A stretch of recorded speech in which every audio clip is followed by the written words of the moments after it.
Okay. Got it. Well, so awesome to speak with you again, Christine. It's been like, what, a couple of months now? We haven't It's been been a able. couple of Yeah, months. I know. I can't believe it's Yes. been a long time. I know. Our schedules have just been so different. And you Yes, got married.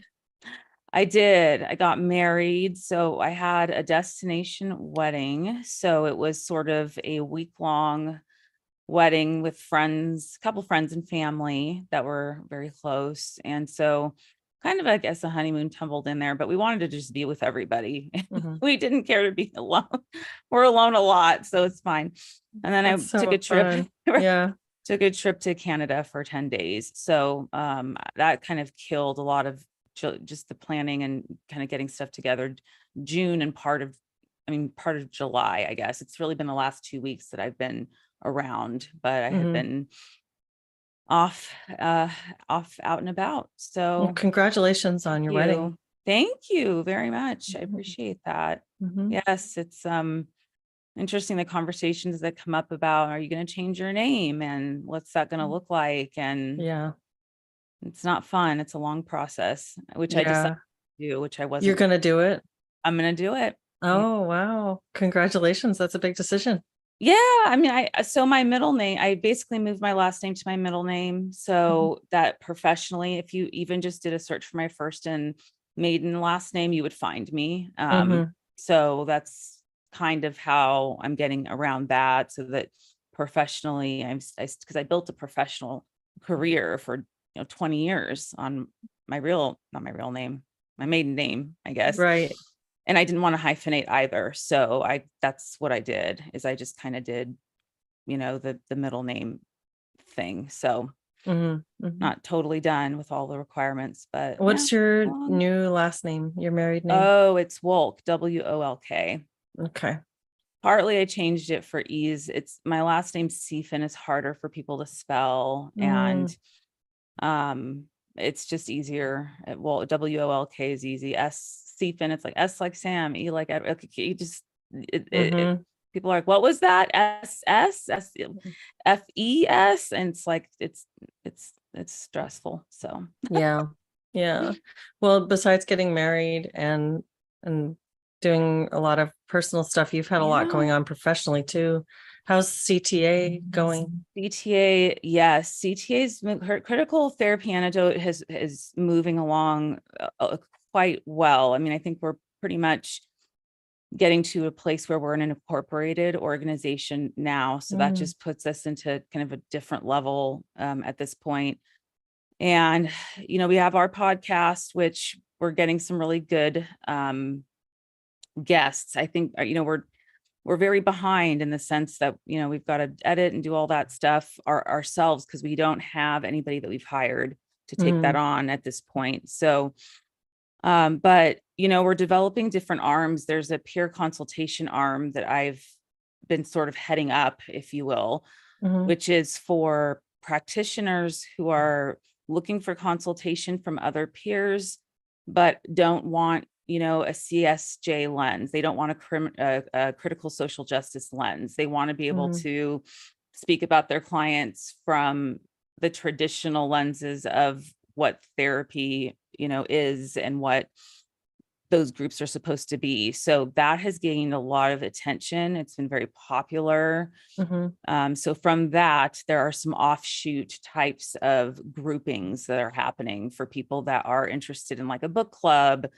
to Mhm. talk about books that are out there and how that's relevant or not relevant. And people who are interested in, I mean, we've had people approaching us who want to do like a consult group for students only, who are trying to Mhm. get through the programs and are struggling with the CSJ focus. So all that's under that purview of mine. Mhm. Mhm. And it's just kind of taken off, like grown a life of its own. I mean, these meetings that are like consultation groups, normally we started at an hour, and then we kind of Mhm. said, okay, well, it looks like people are really interested in staying and talking. So we'll just end it at the hour, but I'll stay 30 extra minutes for extra questions or discussion. And that turned into, the group now is like an hour and a half.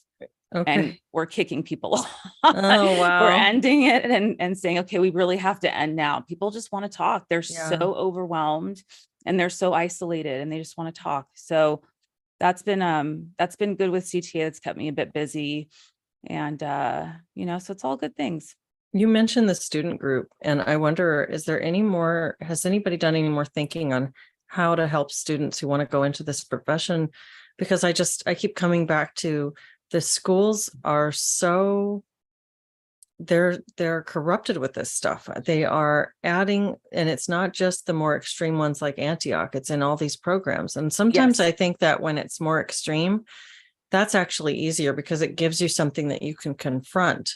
Yes. When it's more subtle, there's more dissonance and it's harder to know where to push back. And so you're just, especially when it's being presented, I think that there's almost the one of the harms of this sort of ideological infiltration is that the more subtle it is and the more reluctant the presenter is, the more likely you are to passively accept its Yes. presence in Yes. the system. And so it really is this very like passive aggressive way of introducing something. Yes. And so these students who are going into the counseling profession or into psychology right now, there's so much dissonance around the fact that they've got side by side presentation of classical therapy or classical psychology concepts along with social justice. And I think that that's very psychologically unhealthy, that kind of dissonance and going through something like that and censoring yourself or having to really make a decision all the time about whether you're going to speak up and watching people that you respect spouting this stuff. It's just very unhealthy. So how do we help create something where they don't have to do that, where there's another path through so that we can get new practitioners into the field or new people who want to help others and not have to go through this process? It's a good question. I wish I had a better answer than 3 or 4 or 8 more months ago or even a year ago. And I really don't. I mean, CTA, I think one of the goals is to become an institute that provides some level of training. So I don't think a full-fledged program, but an institute that can provide training where there are people writing articles and stuff so that if you're in this kind of program and it's super infiltrated, that you can step outside and actually take a course or take a class or a training or a workshop on something that is anti that isn't the social justice minded, but is more based in the traditional ethos of therapy. And so while it won't be a whole program, there would be offerings, classes, and offer groups, that you'd be able to join to have open conversations. Part of it is that book club. There's a book club that CTA is starting where some of the books in there are, they're leaning toward, of course, getting away from the critical social justice, pointing out what's going wrong with it. So that would be an option, to join a book club and look and read and study other types of books that could easily be used as textbooks. There's, a group, there's groups, you can come to the peer consultation groups and start to hear what other people are doing about certain kinds of things that come up with their clients, learn a little bit more, building trainings so that they can have an experience of a training or a classroom setting type situation where they're getting something different. And so I think that's what the whole idea of creating this parallel kind of process is, because to create a parallel profession at this point would take a decade or more probably. To get a school up and running would take, at least 10 years probably. I know that this is outside the box, but yes. I guess I come back to the idea of something like a non-clinical coaching program, at least something that like that, and can offer basic skills training. Yes. Skills training and some theory and some workshops where people can do some training and get some practical experience and some grounding in therapeutic concepts. Maybe not the full licensure offering or certification, but some kind of a training, so that, because a lot of these programs sound like what they're meant to do is to augment or heal from some of the damages that are being done and offer something that's sort of supplementary. Yes. But I think it's a problem when you've got a lot of good people who won't even enter this kind of work because of what the schools look like right now. Yeah. No, I agree. And I think something like that would be not very difficult to put together.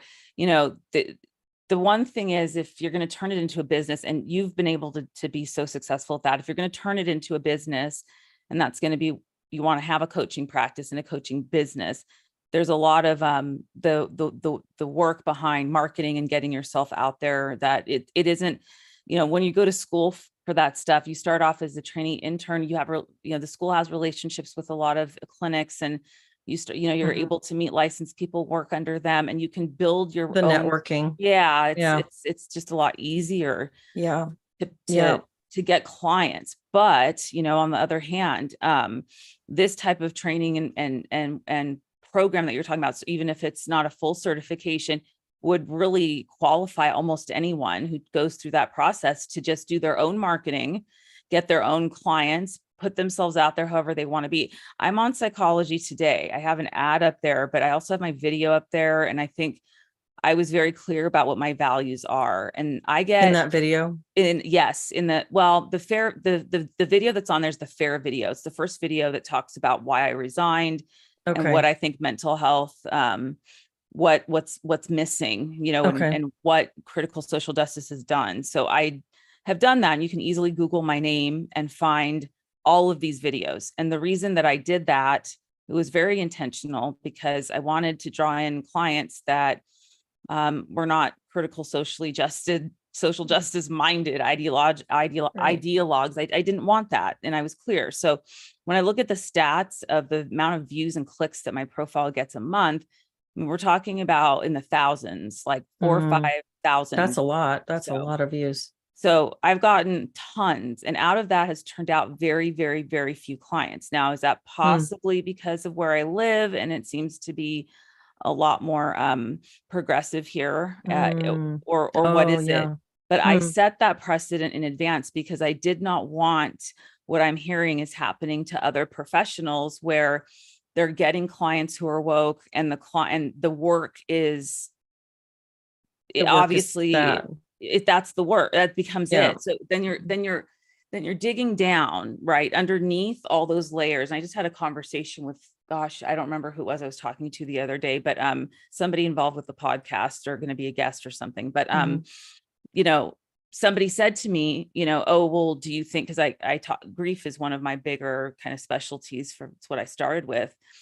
Do you think that, you know, can you tie grief into critical social justice? And it's like, no, I mean, not in a traditional sense, but what we kind of both talked through is that underneath all of that lies the root of what's really going on with people. There's a client that is, I'm going to keep it as broad as I can, but there's a client that this person told me about that exists, that is in a different state altogether, and has, you know, has kind of come in with that armor, okay, that armor of critical social justice, and Okay.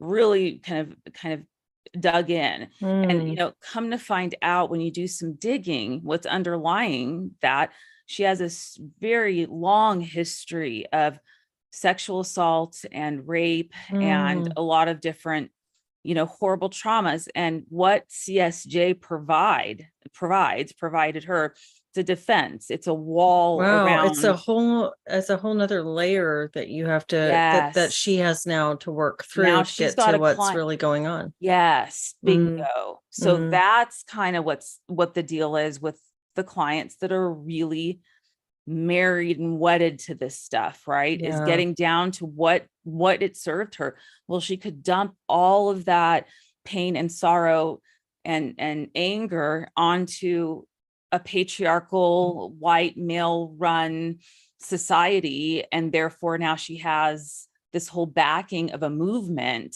when at the Mm. end of the day it's about her personal trauma and pain, and it has really less to do with what critical social justice is. I mean, is there, you know, issues on a systemic level? I'm sure that you could make a case for that, but that's Mm-hmm. not what she needs. What she needs is healing, and she needs It's, support, yeah. and she needs to process her trauma. And So it it's gave her a another, scapegoat and a cult correct, identity as at the same correct, time. Yeah. a scapegoat and a cult identity. So that's why I've been exceptionally careful and had put up videos, and I wanted people to Google me, because even if only a couple of people come out of that, They'll I'm not in, know. Yeah. they'll know It's a right away. filter. It's a filter, and it's not Hmm. something that I'm going to entertain much, in terms of a reason, or Hmm.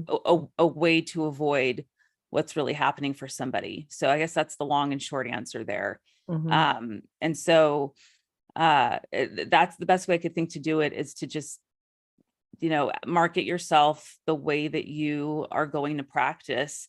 You So can't be that on. seems like that seems like, on the one hand, that's helpful because if you're in a mainstream marketing platform like Psychology Today, you're putting up, like you said, filters that help you Yes, to not get paired up with people who are not going to fit well with because of ideological bias. yes, There's going to be a problem there. yes, But there also seems to be maybe, and I think I have a skewed representation just because of the kind of public speaking that this platform offers. But I get a lot of inquiries from people who are very specifically wanting to access help, but not trusting either the medicalization of therapy and or the social justice bias. yes, And so people who want sort of a, talk therapy model of yes, support, but specifically want it to come without those biases. And so it seems that there is going to be a growing need for that. yes, And for people who want to find a way to market under that kind of a heading, yes. there is going to So, be a good client base. and I would love to see an organization launch that's just a marketing platform for that.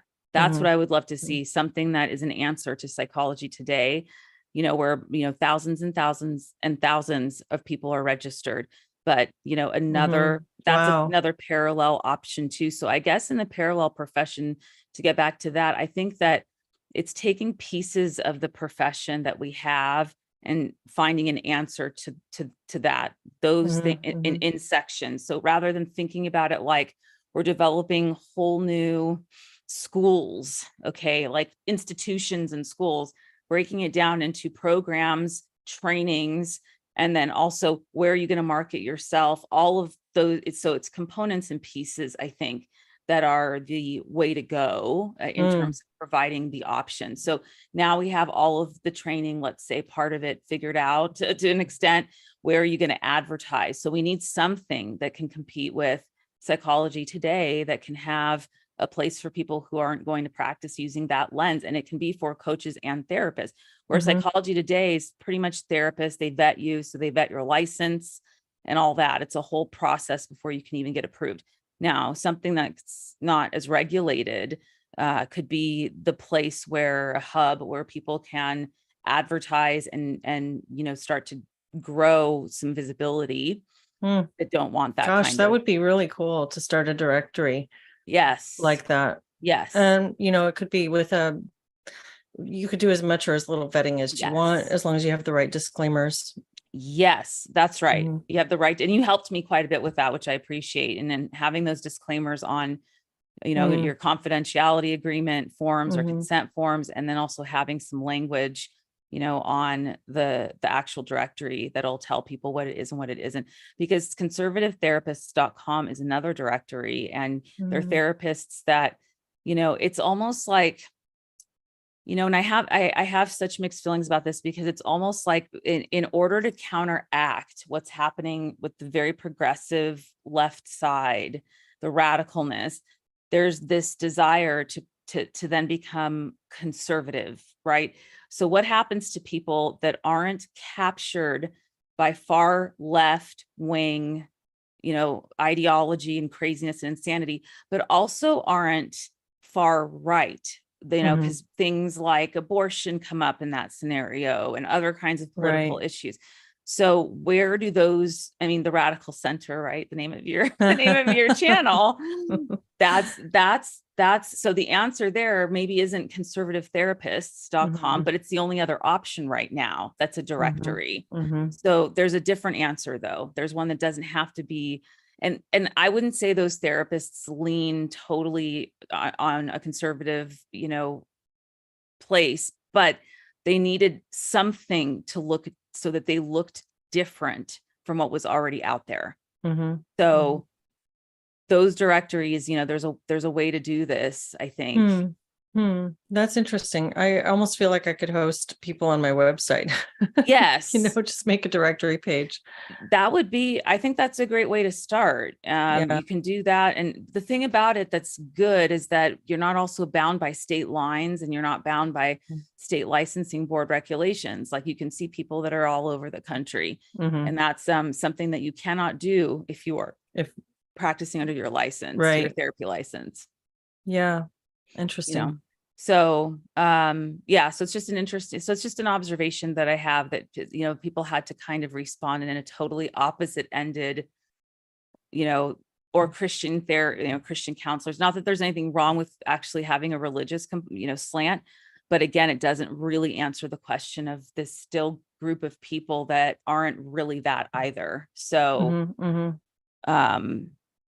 you can start doing that on yours. I know Critical Therapy and don't want to start a directory, but there's literally like 4 of us that are considered on the board now. We've created sort of a board. We've had to create a board, and the initiatives that are on our plates are like overwhelmingly, there's a lot of work to do, and it's going to take more than 4 people, really. And we're kind of the core people, and really it's 2 that are kind of doing a majority of it.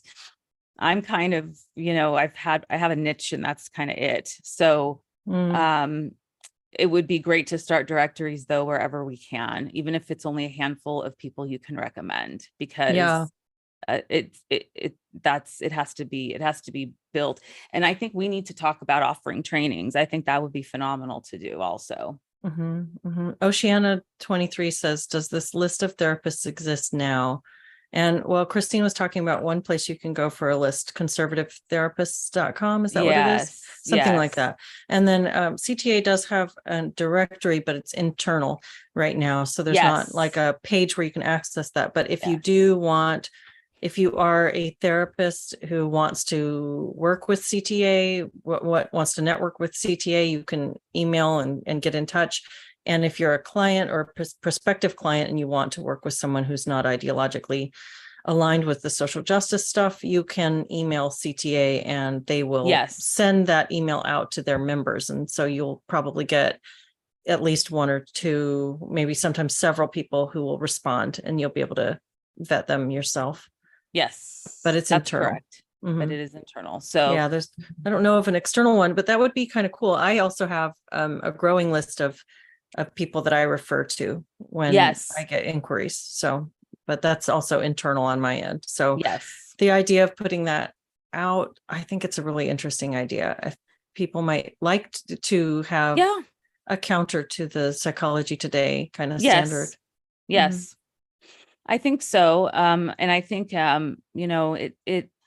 it's also one thing to kind of filter through, 10,000 ads on Psychology Today to try to find someone, versus going to a directory where that all of those people are basically going to be, saying, that they don't practice from that lens. So then it becomes about really just finding which person and which style is a match for you. Because using things like the big directories, I'm telling you, thousands of people come traipsing through, and it's a needle in a haystack, that can find you, or that is actually interested, if they're pouring through that particular website. They're looking for something else, something specific. And there's tons of, and again, you just have to Google me and you'll see what I have to say on all these different podcasts. And that's not typical, right? We used to be extremely, if you're a therapist, you keep your kind of your opinions to yourself, you stay quiet. Right. And that's interesting, because I wonder what that does to be someone who has spoken about these things and given such a strong opinion about things, even if it's a strong opinion about guarding therapy Yes. against some things, it still puts you in a little bit of a political Yes. sphere, which is different. That's a different thing than what you think of when you think of a therapist. You think of somebody Yes. who's going to be really neutral on these things. Yes. And I found myself having to say, these are my values. These are my core values. I never in a million years would have thought to do that. I wasn't even sure Psychology Today would be okay with it. But they are, they're pretty much, they'll stay out of your way as long as your license is legitimate.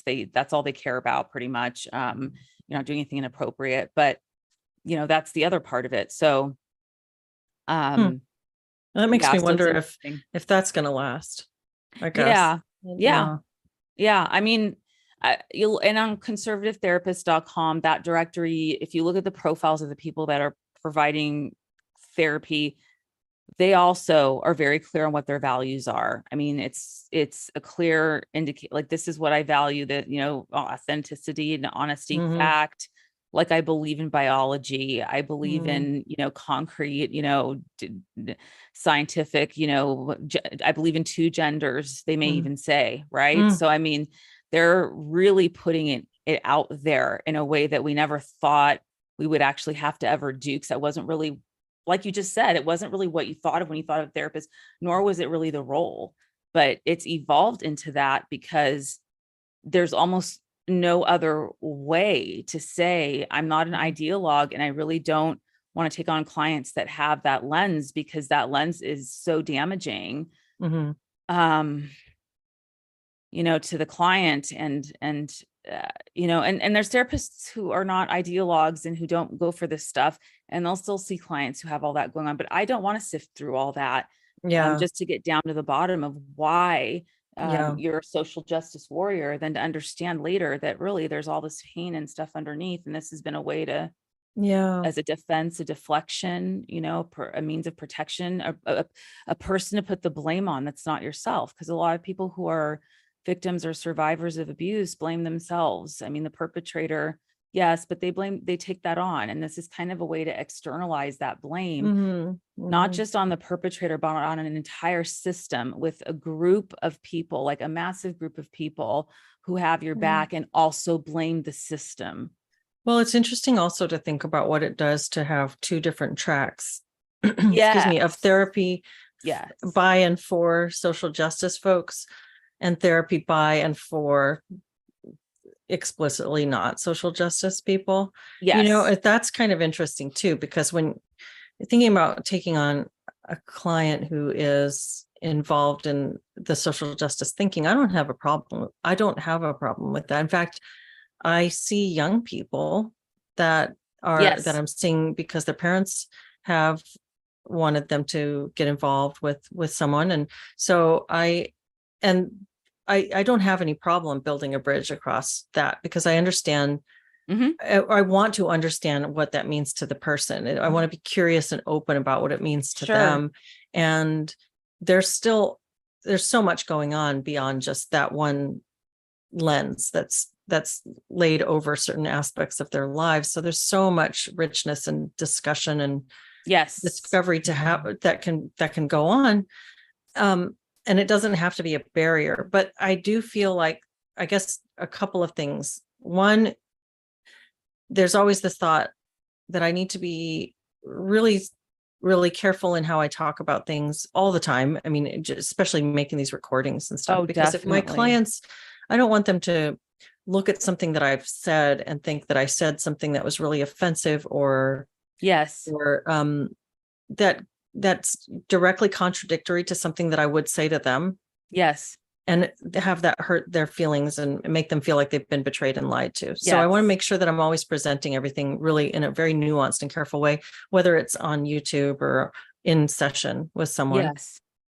But I also picture this other thing that I've heard about happening with therapy client and counselor relationships, where there's a real animosity towards where the person's social justice leanings really get in the way of them even being able to talk to the therapist if the therapist isn't 100% on board, because it's that activist mindset. Yes. And I haven't encountered that. Yes.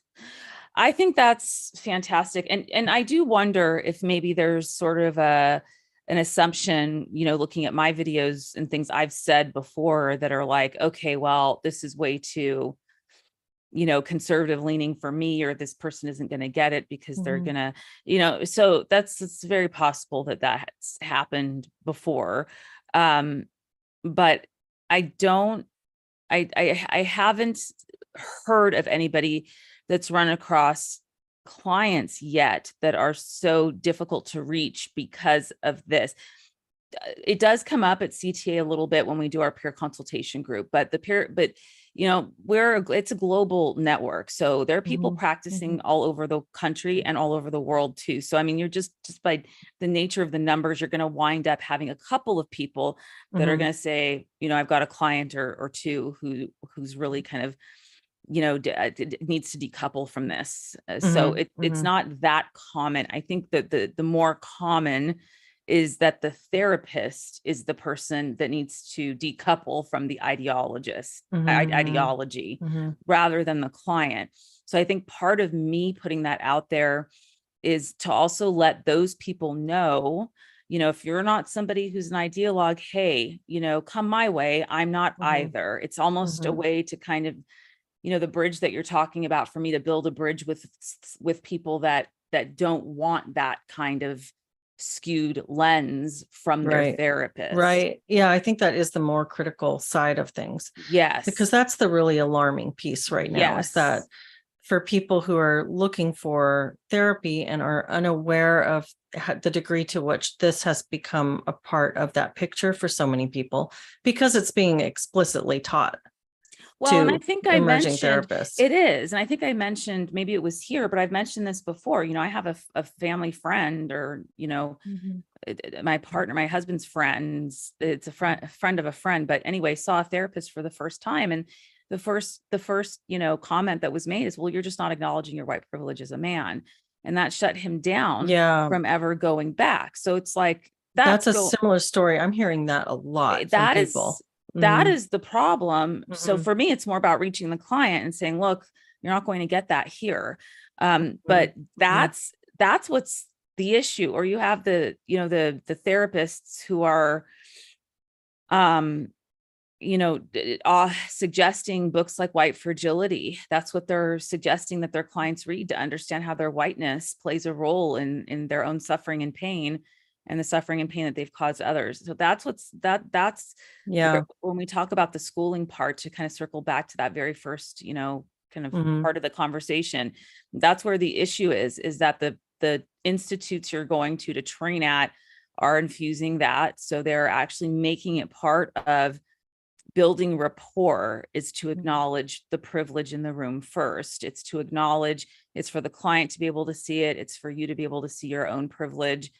Right. And to be able the broaching of race and the intersectionality, all of it. And I'm on, I'm on a Reddit group for something totally different. It's something personal that I'm on a Reddit group for. And, I just go on there and learn new things and stuff. And this is something that it has to do with kind of my medical, my health, my medical. I've had some health issues for a while now that I've been lucky and grateful to have under control, but I'm still part of this Reddit group. And every now and again, somebody will make a comment in there about a particular, medication that is only available like to those who are privileged. And they'll say something like, well, I'm privileged enough to have access, but not everybody is.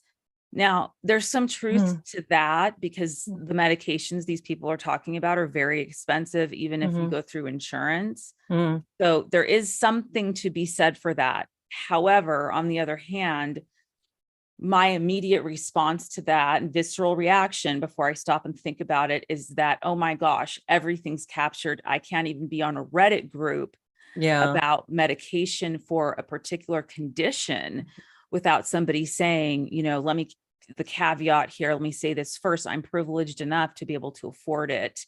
And so it's this, or to call our group a group of privilege in the medical world. again, is there some truth? Yes, because it's an expensive medication. At the same time, though, that group isn't about the medical industry being accessible or inaccessible to poor Yeah. people.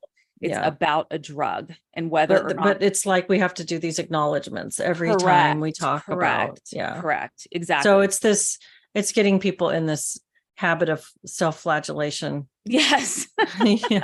Totally. Yeah. I mean, where you have to say that first. And then now, Yeah. once I've laid that out, now I can kind of talk about what's going on with, whatever, how this medication or condition is being treated. So,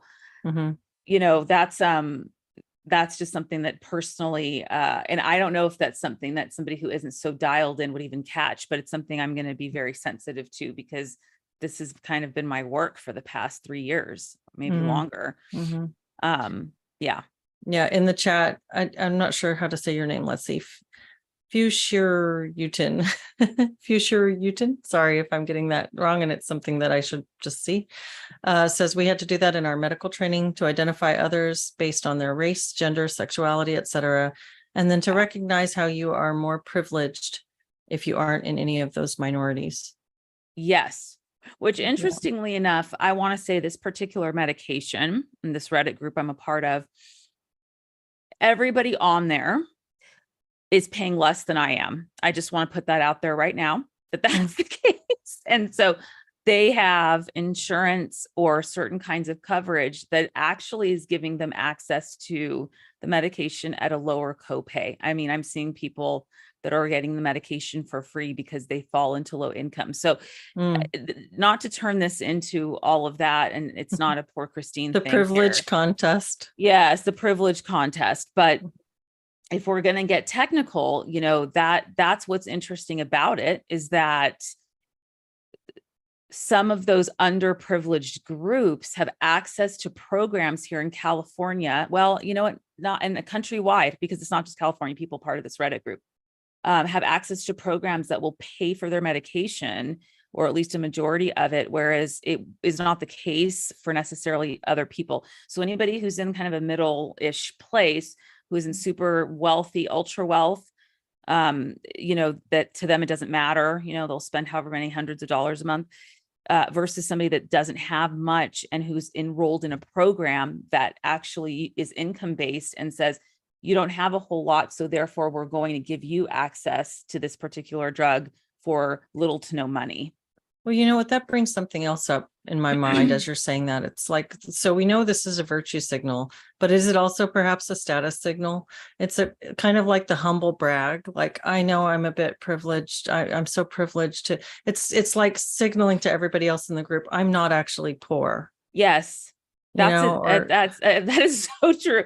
You know what? That is so true. And it's funny because, I didn't even consider that until until I started seeing people use that caveat. If they had just never said anything, I wouldn't have even considered that was a part of the conversation. Right. Like not even thinking about in my head. What their wealth status is. Correct. Yeah. And so you're totally right. And the ones who are paying almost next to nothing, I'm going, oh, okay. So now I know that these people are in this particular bracket. Yeah. That's such a good point. And I just did not think about it till just right now as you're saying it. It's that whole concept of luxury beliefs. Yes. Who is it that says that? Yes. Rob Henderson? Luxury Maybe. beliefs. I've heard the term, familiar with it. Not sure who first coined it, but that's of the part of, and I've never, on me, for me, I'm going into this group and saying, hey, here's what's going on. These are the side effects for me, or this is what's happening here, or whatever. I've had this going on for a long time and tried different things, so is this normal? Do you all feel that way? That's what I'm there on. I'm not there on the cost. I'm not there on accessibility, right? But the conversations quickly change into that. Yeah. Yeah. That's so, it's really interesting. It's such a strange time when we have to have conversations about these really political and social things that, wouldn't have been a part of polite conversation. Yes. 10, 15 years ago. Yes, exactly. And then that's when, to me, when it's seeped into that level, it starts to feel a little bit hopeless. And I don't think it is hopeless. I do think that there are things that are turning around. I think that even for a lot of people that are on the very leftist side are, and I'm an independent voter, and I think I've said that I was a lifelong Democrat, and then I'm not now for a lot of reasons, because I'm a policy voter now, and I wasn't before. I was a party voter before, and I learned that was a problem. So, but you're seeing people even that are on the farther left side starting to think that even some things have become too extreme. And I think that's where there's some hope. But then just yesterday, and I texted this to you, Leslie, right? Oh yeah, you sent me this really shocking thing. Did you send an article too?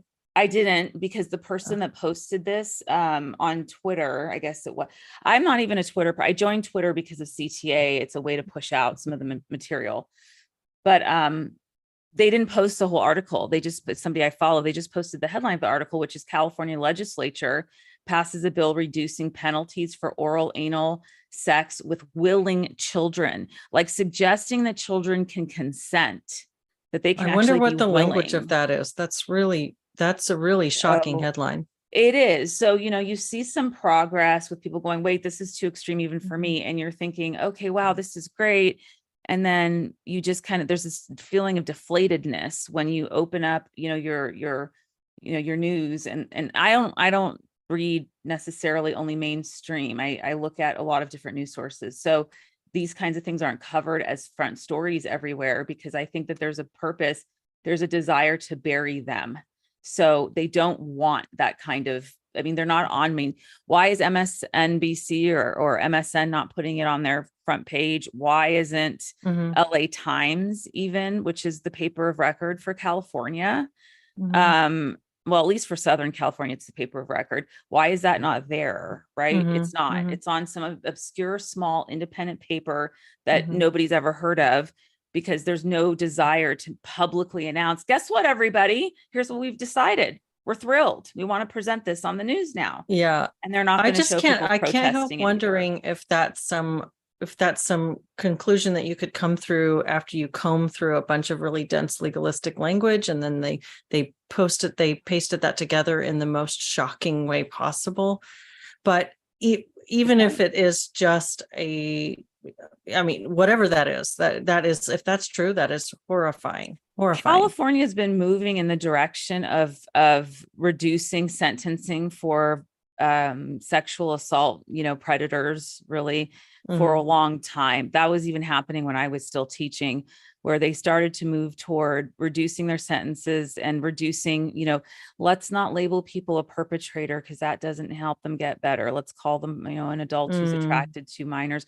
All that language was already around. It was percolating when I was still teaching. I just didn't pay a lot of attention to it. So I'm not terribly shocked that the legislature would pass something like that that's so egregious, because we were getting groomed for it. We were being prepared for that would be coming next, which was going to be that they were going to reduce sentences and start letting some people out. They're, thinking of getting rid of the registry, the predator registry. Oh my gosh, really? Yeah. There's a consideration of doing that. I don't know. Or, keeping people off of it. So people that are, got convicted of what they think might have not been as serious because the child consented may not. Oh my gosh, that's crazy. So I can understand from a therapy perspective that if you're working with someone, you want to use language that's more neutral and more like person first language instead of calling them a whatever. But that's not what we're talking about here. We're talking about the Department of Corrections or the legal system. It's a very different perspective. Yeah, that's exactly right. So, you have people that, and look, when I was, this was like several years ago, Contra Costa County, I'll just be honest here. I got a ticket for reckless driving once. I was many years ago driving my car. It was 3 a.m. and I was swerving. So I was texting and driving, which I have learned my lesson, everybody, since then. And I ended up swerving so much. I was having some kind of conversation with someone. It was a guy at the time. This is why I never went to therapy and wanted to hear all about, critical, whatever. I was going because I needed to find out why I was involved in toxic relationships. for so long. So this was 15 years, 15 years ago, it was a long time ago. But anyhow, I got pulled over and I did get arrested, and I didn't have a blood alcohol level, but they were convinced that I must have had drugs in my system because of how much I swerved. Oh, And, so I was released right away with my license and, with my car, and it was like, okay, go forth. But then I still ended up with this, massive court case, and I actually went to court for it. It was a whole wow. big to do. But what happened is I lost my job Oh, working gosh. with kids, and I was still an Oh, intern. oh, wow. Immediately, it was my license was, my the BBS got word, and then of course I had to do a whole thing with them, and then and it got cleared, but then I had nowhere to do my internship anymore.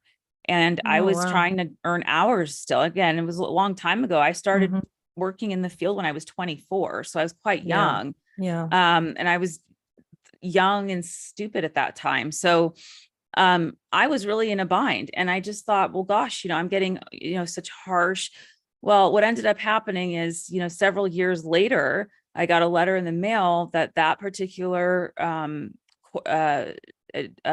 county was finding that people were not able to get jobs who had a criminal record. And so they wanted to start expunging criminal records and reducing sentences and fines. Okay. So Okay.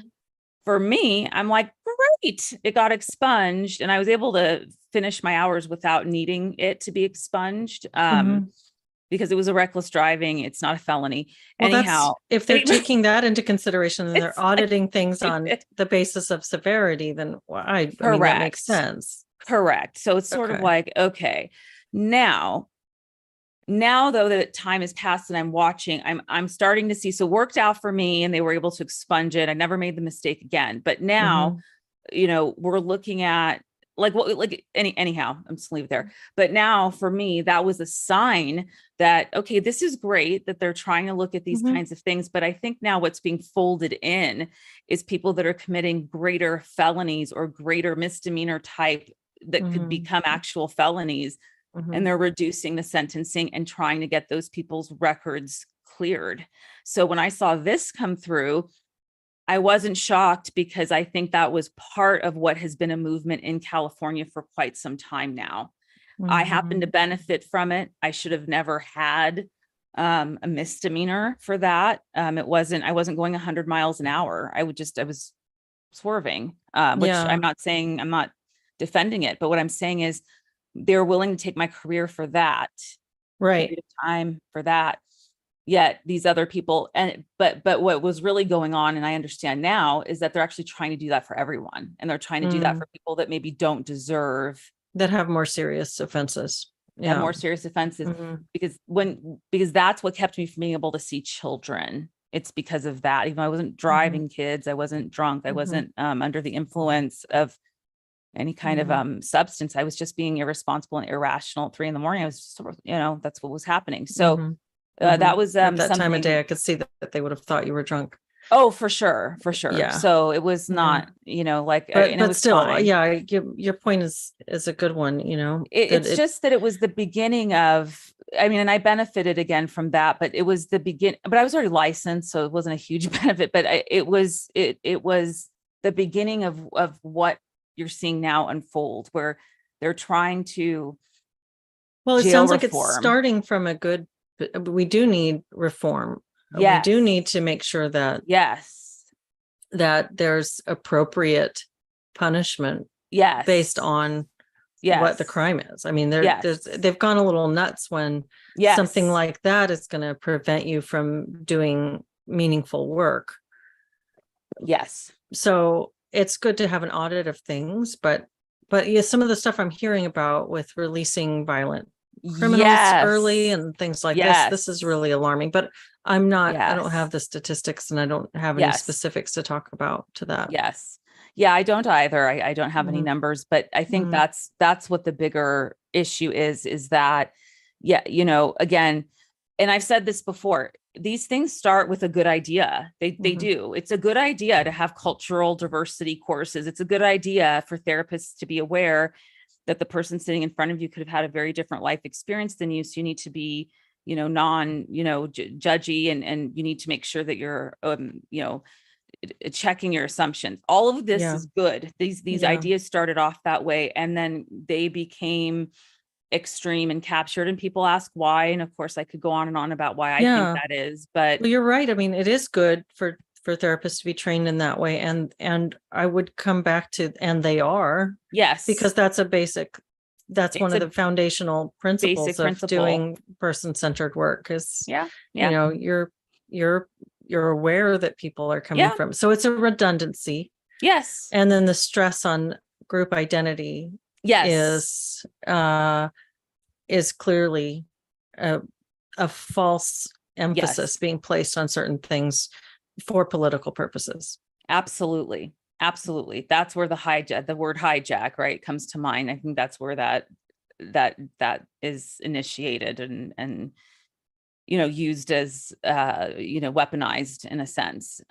So it's things that start off as good ideas they have a place, and then they're taken into the hands of, and they're exploited, and then all sorts of ways they're cut up and used in different fashions. But I don't think most people, I mean, and the age of consent, of legal consent, is 16 in Europe. They've been lower than 18. I think it's 16 in Europe for age of consent for sexual activity with anybody of any age. And I think we're moving toward that, in my opinion. I believe they're probably going to end up lowering that. Well, that's really interesting. That might be worth a discussion in and of itself. To see what thoughts there are around that.